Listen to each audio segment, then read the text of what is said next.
So you think about heading abroad to teach for the first time, or maybe you're actually just moving from one job to another and you're trying to consider which country to head to. There are so many things to consider, and we normally start off with which country would we like to live in. But for me, I think superseding that actually is the school that you end up in.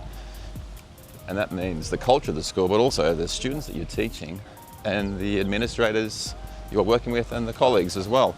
So you really need to have to think very, very carefully about that, because that can really affect the quality of your life.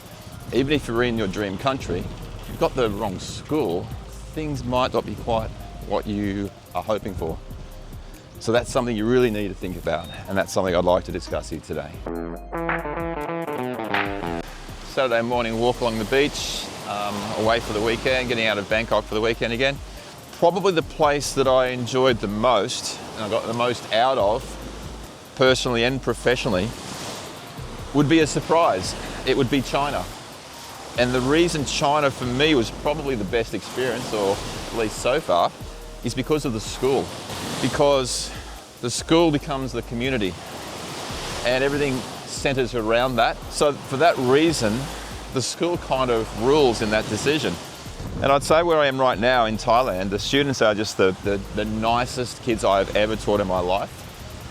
But they're only just a little bit nicer than the last ones that I taught in Hong Kong.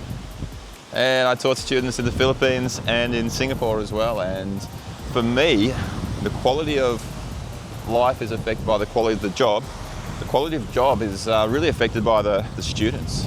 Not just the quality of students, I'm not just talking about academic grades.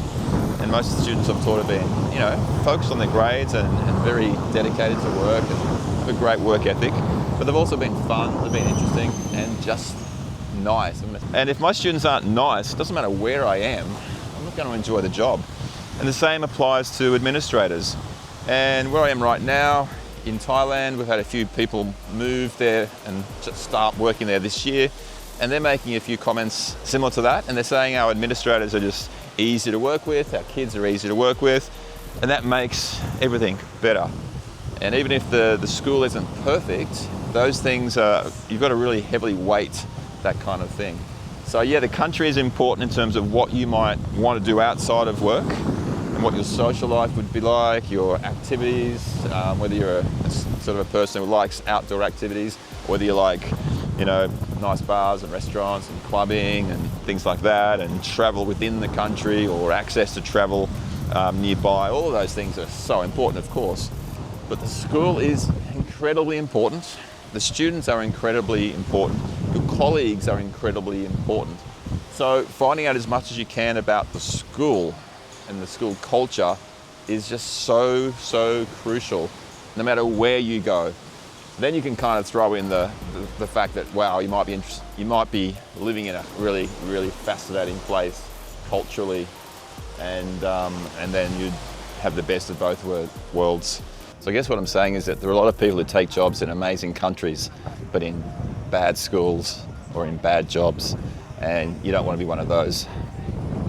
So I suppose that's the thing I just wanted to sort of express today, is that teachers are always having these conversations, and that's why, because I've taught in quite a few countries, I often get colleagues come in and just say, well, I'm thinking about this, what do you reckon?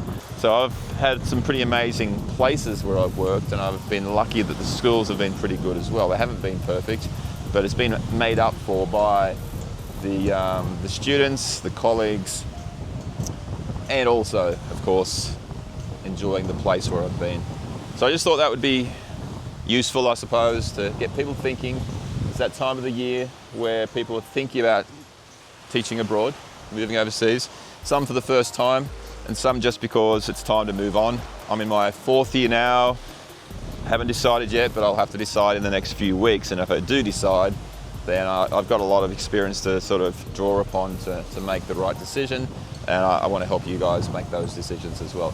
All right, so yeah, drop a comment, let me know what your thoughts are on the school as the number one choice that should be affecting your decision in terms of which country you move to. And yeah, drop a like and a comment and subscribe if you want. Enjoy your weekend. See ya.